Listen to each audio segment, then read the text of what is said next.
చంద్రబాబు రెండేళ్ల పాలనలో వ్యవస్థలన్నీ నిర్వీర్యం అయిపోయాయని మాజీ మంత్రి ధర్మాన ప్రసాదరావు ఆరోపించారు. ఏ రంగం చూసినా అధోగతి పాలై కనిపిస్తోందని అన్నారు. తన అసమర్థతను కప్పిపుచ్చుకునేందుకు చంద్రబాబు ప్రజల్ని భయభ్రాంతులకు గురిచేస్తున్నారని చెప్పారు. రైతులు ఆత్మహత్యలు చేసుకుంటున్నా ప్రభుత్వానికి చీమ కుట్టినట్లు లేదని ధర్మాన విమర్శించారు. మీరు చెప్పినటువంటి ఏ అంశం కూడా ఎక్కడ రాష్ట్రంలో కనిపించడం లేదు. ప్రజల సంపద ఎక్కడ పెరగలేదు. ఆ సంపద పెంచడానికి మీ దగ్గర ఉన్నటువంటి రహస్యం ఏంటో ఎవరికీ చెప్పలేదు. జీవన ప్రమాణాలు పెరగలేదు, తరిగిపోతున్నాయి జీవన ప్రమాణాలు. స్కూల్కి వెళ్ళిన పిల్లలు స్కూల్ మానేస్తున్నారు. పనికి పోయేటువంటి వాళ్ళు పనిలే దొరక్క పరిస్థితి వచ్చినాయి. ఆహారపు వస్తువులన్నీ ధరలు పెరిగిపోయినాయి. రైతులు ఎరువుల కోసం కొట్టుకుంటున్నారు. పండినటువంటి గింజలు నువ్వు ప్రకటించినటువంటి ధరకు కూడా కొనే పరిస్థితి, మీ ప్రభుత్వం ప్రకటించిన ధరకు కూడా కొనే పరిస్థితి లేదు. ఆరోగ్యశ్రీ అనే పేరు తీసేసి ఆ పథకాన్ని ఎత్తేసినట్టుగానే ప్రస్తుతానికి ఉంది. ఈ సామాన్యమైన కుటుంబాల ఆర్థిక స్థితి అంతా దిగజారిపోతుంది. హాస్పిటల్లో కొల్లగొట్టేస్తున్నారు వాళ్ళని. చూస్తే పరిస్థితులు దానికి భిన్నంగా ఉన్నాయి. మీరా ఏం చెప్పారు? సంపద నేను సృష్టిస్తాను, నా దగ్గర సీక్రెట్ ఉంది, నాకే తెలుసు, నాకు అధికారం ఇవ్వండి అని చెప్పు. దానికి 164 సీట్లు ఇచ్చారు నీకు.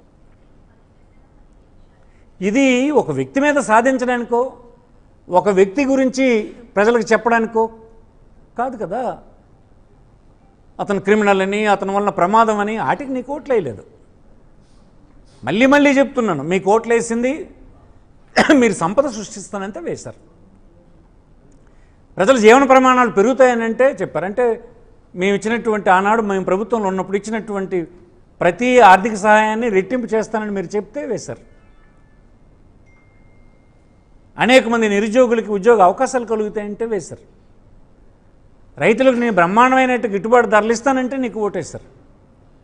మరి నువ్వు ఇప్పుడు ఏం చేస్తున్నావు? నువ్వు ఇప్పుడు రోజు చెప్తుంది ఏంటి? జగన్మోహన్ రెడ్డి క్రిమినల్, రాయలసీమలోన ఈ యాక్టివిటీ ఉంది, అందుకోసం ఆ పార్టీకి ఓటేయండి అని 2 సంవత్సరాల తర్వాత చెప్తున్నావు. నువ్వు చెప్పాల్సిందేదా? అధికారంలోకి రావడానికి మొదట నువ్వు చెప్పినటువంటి మాటలన్నీ చెప్పి 2 సంవత్సరాలు అధికారం అయిపోయిన తర్వాత నువ్వు చెప్తుంది ఒక వ్యక్తిని చూపించి ఆ వ్యక్తి పట్ల వ్యతిరేకత మీ అందరూ పెంచుకోండి, మళ్ళీ నాకు అధికారం ఇవ్వండి అని ఇప్పటి నుంచి నువ్వు స్టార్ట్ చేసావు. అంటే నేను ముందు చెప్పినటువంటి మావిగన్ అనేటువంటి మావిగన్ కాదు, ఇక్కడ ఉన్నటువంటి ఈ శాస్త్రజ్ఞుడు చెప్పాడు, ఇటలీకి చెందిన శాస్త్రజ్ఞుడు ఏదైతే చెప్పాడో మాకియావెల్లి ఇతని పేరు 1513లోనే చెప్పాడు. అతను చెప్పినట్టుగా నువ్వు స్ట్రాటజీని మార్చేసావు. ఆ స్ట్రాటజీని ఉపయోగిస్తున్నావు నువ్వు. ఈ స్ట్రాటజీలో రోజు అతను వాళ్ళ కుటుంబం ఇలాంటిది, రాయలసీమ ఇలాంటిది, ఇదంతా రక్తం, గొడ్డలి, కత్తి, బాకులు, హత్యలు అంటున్నాడు. నిజానికి ఇప్పుడు అది ఉందా? రాయలసీమ ప్రాంతంలో అది ఎప్పుడో ముగిసిపోయిన అధ్యాయం. అది రాజశేఖర రెడ్డి కాలంలోనే ఫ్యాక్షనిస్టులందరినీ ఒక చోట చేర్చి అందరినీ కన్విన్స్ చేసి ఆ ప్రాంతంలోనే ఫ్యాక్షనిజం అనేది లేకుండా చేసినటువంటి గొప్ప నాయకుడు రాజశేఖర రెడ్డి. తను నష్టపోయినా కూడా క్షమించే గుణం ఉన్నవాడు కనుక ఆనాడే ఫ్యాక్షనిజం రాయలసీమలో పోయింది. అంతరించిపోయిన ఫ్యాక్షనిజాన్ని మళ్ళీ మీరు 20 సంవత్సరాల తర్వాత జ్ఞాపకం చేస్తున్నారు.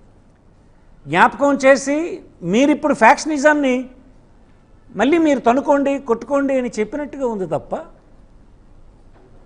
రూపుమాసిపోయినటువంటి ఫ్యాక్షనిజాన్ని మళ్ళీ మీరు జ్ఞాపకం చేసి వాళ్ళందరి మనసుల్ని గాయపరిచి మళ్ళీ అలాంటిది జరగాలి ఇక్కడని కోరుకున్నట్టుగా కనిపిస్తుందే తప్ప ఫ్యాక్షనిజం అనేది ఎప్పుడో మాసిపోయిన అధ్యాయం. ఇది రాయలసీమలో ప్రజలందరికీ తెలుసు, రాజకీయ పార్టీలు నడుపుతున్న పనిచేసినటువంటి మాకు తెలుసు, మీకు తెలుసు. మీరు కూడా రాయలసీమ నుంచి వచ్చారు. ఇవాళ రాయలసీమలో ఈ ఫ్యాక్షనిజం ఉందా చెప్పండి? అంచేత మీరు స్పష్టంగా మాకియావెల్లి చెప్పినట్టుగా డైవర్షన్ చేసి ప్రజలతో అలా దృష్టి మరల్చడానికి. ఎందుకు? నువ్వు ఇస్తున్నటువంటి గిట్టుబాటు ధర రైతులకు ఇచ్చేది లేదు, విద్యార్థులకి చదువు సంచలు లేదు, ఫీజులు కట్టే దిక్కు లేదు. అందరి అనారోగ్యం పాలైనటువంటి హాస్పిటల్కి వెళ్ళి ఇల్లు కొల్లగొట్టేసే కార్యక్రమం జరిగిపోతుంటే ప్రభుత్వం నుంచి ఆదుకునే పరిస్థితి లేదు. రాష్ట్రంలోని ఉద్యోగులు గడిచిన 2 సంవత్సరాలుగా మీ చుట్టూ తిరుగుతూ ఉంటే వాళ్ళకి పిఆర్సీ కనీసం కమిటీని అపాయింట్ చేసి దిక్కులేదు. వారికి ఇవ్వాల్సినటువంటి కనీసం డిఏ బకాయిలు చెల్లించేటువంటి పరిస్థితి లేదు. ఉద్యోగ సంఘాల నుంచి ఎవరు మాట్లాడితే వాడిని తొలగించేటువంటి పని చేస్తుంది. ప్రజాస్వామ్యంలో ఇది కరెక్టేనా? ఈ ఎన్ని వర్గాలు నేను తీస్తాను చెప్పండి. ఎన్ని వర్గాలు ఈ రాష్ట్రంలో ఈనాడు మీ వైఫల్యాన్ని స్పష్టంగా చూపిస్తున్నాయో. సామాన్యులు ఏ వస్తువైనా కొనుక్కునే పరిస్థితి ఉందో ఇప్పుడు మార్కెట్లో. గ్యాస్ బండ 3,000, 4,000. గ్యాస్ సరఫరా చేసింది కేంద్ర ప్రభుత్వం కావచ్చు. రాష్ట్రంలో అది ధరలకు అంపించేటువంటి బాధ్యత మీ ప్రభుత్వానికి లేదా? కూరగాయల ధరలు చూసారా? పప్పు ఉప్పుల ధరలు చూసారా? రైతు అమ్మితే చౌక, మార్కెట్లో కొంటే ఎక్కువ. ఎవరికి వెళ్తుంది మనీ? కనీసం ఆ రైతుకి ఇచ్చేటువంటి కేంద్ర ప్రభుత్వం ఇచ్చిన ఎరువు కనీసం బ్లాక్ మార్కెట్కి వెళ్లకుండా ఆపగలిసి వారు పండించినటువంటి గింజలు మీరు ప్రకటించినటువంటి ధరకు కొనే పరిస్థితి ఎక్కడైనా ఉందా? ఏ సెక్షన్ తీసుకోండి సమాజంలో ఫ్లాప్ అయిపోయింది మీ పని. మీరు చెప్పింది ఒకటి, మీరు అధికారంలోకి వచ్చిన తర్వాత జరిగింది స్పష్టంగా ఒకటి.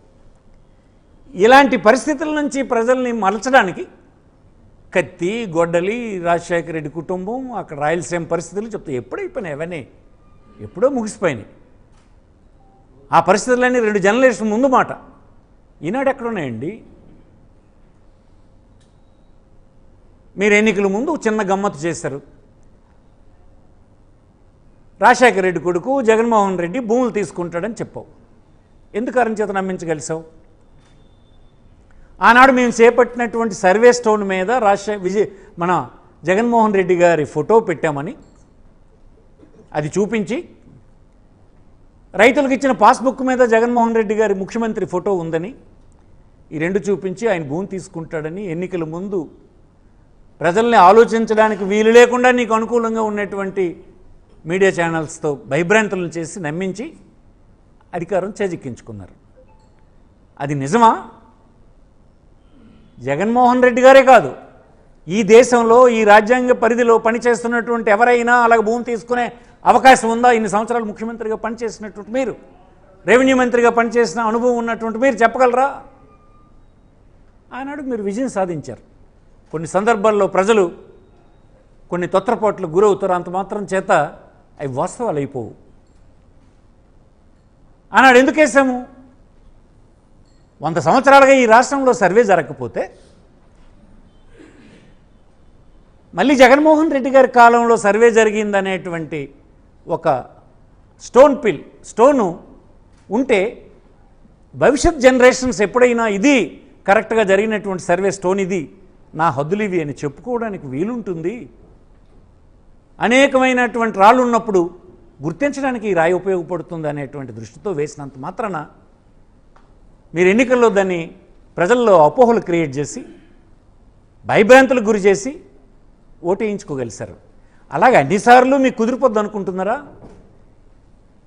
ఈనాడు అధికారంలో ఉండేటువంటి ఏ రాజకీయ పార్టీ అయినా అధికారం వచ్చిన తర్వాత ఓట్లు వేయడానికి ఇతరులను బెదిరించి, ఇతరులను చూపించి బెదిరించి ఓటేయించుకోవడానికి కుదరదు. నీ పెర్ఫార్మెన్స్ మీద ఓటు అడగాల్సి ఉంటుంది. మీరు రాబోతున్న 5 సంవత్సరాల్లో మీరు చేసినటువంటి ఘనకార్యాల వల్ల, ప్రజలకు జరిగిన గొప్పతనం వల్ల, ప్రజలకు జరిగిన మేలు వలన, ప్రజల ప్రమాణాలు పెరుగుదల వల్ల మీ వలన పెరిగితే అలాంటివన్నీ చూపించి మీరు ఓటు అడగగలరే తప్ప భయపెట్టి ఓటు, ఇతరులను ప్రతిపక్షాలకి బూచి చూపించి మీరు ఓటు సంపాదిస్తామంటే అధికారంలో ఉన్ననాడు ప్రజాస్వామ్యంలో మీ పెర్ఫార్మెన్స్ చూస్తారు తప్ప ఇవన్నీ చూడరండి. మీకు మీ స్ట్రాటజీ అంతా ఓల్డ్ స్ట్రాటజీ. ఎప్పుడో 1500 ఒక 1500 అంటే 400, 500 క్రితం సంవత్సరాల స్ట్రాటజీని మీరు ఇప్పుడు అమలు చేస్తున్నారు.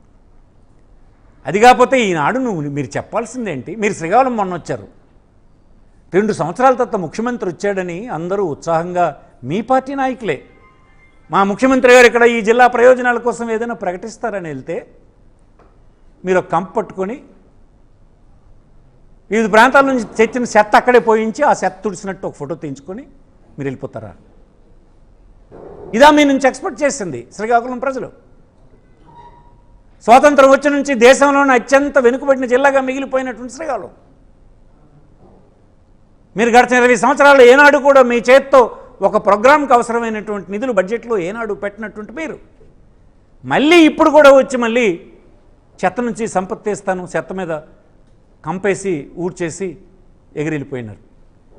మీకు తెలుసా, మీ నాయకులు కూడా నివ్వెరపోయినారు. ఇదా 2 సంవత్సరాల తర్వాత చంద్రబాబు గారు చేయాల్సినటువంటి పని? ఒక పునాది, లేకపోతే ఒక ప్రారంభోత్సవం, లేకపోతే ఒక హామీ ఈ జిల్లా బడుగు వర్గాలకు ఇచ్చినటువంటి సందర్భం లేక మీరు ఈనాడు మైక్ పట్టుకొని హత్యలు, కత్తులు, కటార్లు, గొడ్లు అని చెప్పి ప్రజలకి భయభ్రాంతులు చేసి దృష్టి మరల్చేటువంటి కార్యక్రమంలో మీరున్నారు. ఇది కాదని చెప్పానండి. ఏ కుటుంబం కా కుటుంబం అనుభవించిన తర్వాత నేను మాట్లాడుతున్నాను. మీ ట్రాప్లో పడం. నేనే కాదు, ఈ రాష్ట్రంలో ప్రజలు ఎవరూ మీ ట్రాప్లో పడరు. ఇలాంటి మాటలకు బదులు చెప్తూ దానికి రిప్లై ఇస్తూ మీరు హత్య చేసినారంటే మీరు ఇంతమందికి హత్య చేశారనే మాటలు మేము మాట్లాడం. నువ్వు అధికారంలో ఉన్న 164 సీట్లు తీసుకున్నటువంటి నువ్వు ఏం చేసావు చెప్పు. 2 బడ్జెట్లలో 3,30,000 కోట్లు 3 బడ్జెట్లలో సమకూరిందని చెప్పావు నువ్వు. 3 లక్షల కోట్లు, 3,20,000 కోట్లు, 3,33,000 కోట్లు 3 బడ్జెట్లు ప్రవేశపెట్టారు మీరు వచ్చిన తర్వాత. ఇప్పుడే మీ 2 సంవత్సరాల్లో 3,60,000 కోట్లు అప్పు చేశారు. ఇంత మీకు సమకూరినటువంటి సంపద నుంచి ఈ జిల్లాకి, కాకపోతే ఇలాగే వెనుకబడినటువంటి రాయలసీమ ప్రాంతానికి, విశాఖపట్నం, ప్రకాశం లేదు విజయనగరం జిల్లాలకి, వెనుకబడిన ప్రాంతాల ప్రజలకు మీరు అందులో ఇచ్చినటువంటి నిధులేంటి, చేసినటువంటి సదుపాయాలేంటి, ఏం మీరు చేయగలిసారు? ఇక ఉన్న 3 సంవత్సరాలు మీ పరిపాలన గురించి ప్రజలకు పూర్తిగా తేటతెల్లం అయిపోయింది. ఈ 3,60,000 కోట్లకు బదులుగా మరొక 4 లక్షల 5 లక్షల కోట్లు అప్పులు చేసి రాష్ట్రాన్ని దివాళా తీయించి ప్రజల చేత తిరస్కరించబడి మీరు వెళ్ళిపోతారు. అదే కదా మీరు చేసినటువంటి నిర్వాకం. ఒక మాట చెప్పలేకపోతున్నారే. నా పరిపాలనలో ఇది జరిగింది, నా పరిపాలనలో ఈ సంస్కరణ తెచ్చాను, నా పరిపాలనలో ఇది సరిదిద్దాను అని ఒక మాట చెప్పలేని స్థితిలో ఉన్న మీరు ఎప్పుడో సమసిపోయినటువంటి ఫ్రాక్షన్ రాజకీయాలు మళ్ళీ జ్ఞాపకం చేసి తప్పించుకోవాలని చూస్తున్నారా? కుదరదని మనం చేస్తున్నాం. ప్రజలంతా అమాయకంగా ఏం లేరు. మీకు ఎంతో వెరితలలు వేసి ఎక్స్ట్రాడినరీ సపోర్ట్ అందించిన ఉద్యోగులను అడగండి. ఈనాడు మేము ఆఫీసులకు వెళ్తే మమ్మల్ని అడుగుతున్నారు, మీరైనా మా తరఫున అడగరా? ఇది ప్రజాస్వామ్య రాష్ట్రం కాదా? కనీసం పిఆర్సీ వేయమని మీరు చెప్పరా? మాకు ఇవ్వాల్సినటువంటి డిఎల్ ఇవ్వరా? మేము కుటుంబాలు కాదా? ఈ రాష్ట్రంలో మా కుటుంబ సభ్యులు ఓటర్లు కాదా? మా పరిపాలన ఈ ప్రభుత్వానికి బాధ్యత లేదా అని అడుగుతున్నారంటే ఎంత దిగజారిపోయిందో చూడండి. హాస్పిటల్కి వెళ్ళండి. ఏ హాస్పిటల్కి ఏ నిరుపేద వెళ్ళినా ఆరోగ్యశ్రీ అని పేరు పెడుతున్నారు. ముందే డబ్బు కలెక్ట్ చేస్తారు, తర్వాత ఆరోగ్యశ్రీ క్లెయిమ్ చేస్తారు. ఎందుకంటే మీరు డబ్బు ఇవ్వరు అని హాస్పిటల్ యాజమాన్యాలు ముందే డబ్బు కలెక్ట్ చేస్తారు. ఏదంటే ఇది ఇంతే ఆరోగ్యశ్రీ అంటుండ్రు. మీరు దాన్ని సూపర్వైజ్ చేసి అడిగేటువంటి దిక్కుందా? ఘోరమైనటువంటి ఇదొస్తే, విపత్తు వస్తే మనకి రాష్ట్రంలో ప్రపంచంలోనే కరోనా వస్తే రాష్ట్రంలో ఏ విధంగా జగన్మోహన్ రెడ్డి చేస్తాడో మీరు చూసారా? ఐఏఎస్ అధికారుల్ని ప్రతి హాస్పిటల్లో కూర్చోబెట్టి నయా పైసా ఆదాయం లేని కుటుంబానికి కూడా కరోనా సోకితే హాస్పిటల్కి తీసుకువెళ్ళి భోజనం పెట్టి ట్రీట్మెంట్ ఇప్పించి బ్రతికించి తీసుకొచ్చినటువంటి బాధ్యత ప్రభుత్వ అధినేతగా తీసుకున్నటువంటి జగన్మోహన్ రెడ్డి లాంటి పని మీరు ఎప్పటికైనా చేయగలరా అని అడుగుతున్నాను. మీరే ఉండుంటే సగం రాష్ట్రం ఖాళీ అయిపోయి ఉంటుంది ఆ వేళ. ఈనాడు కనీసం రైతులు, జొన్న రైతులు వెళ్తే మీ ప్రభుత్వం చెప్తుంది ఏంటి? మేము కొనలేమని చెప్తుండ్రు. మీరు చెప్పింది ఏంటి? పెద్ద కబుర్లు చెప్పి ఓట్లు వేయించుకున్నటువంటి మీరు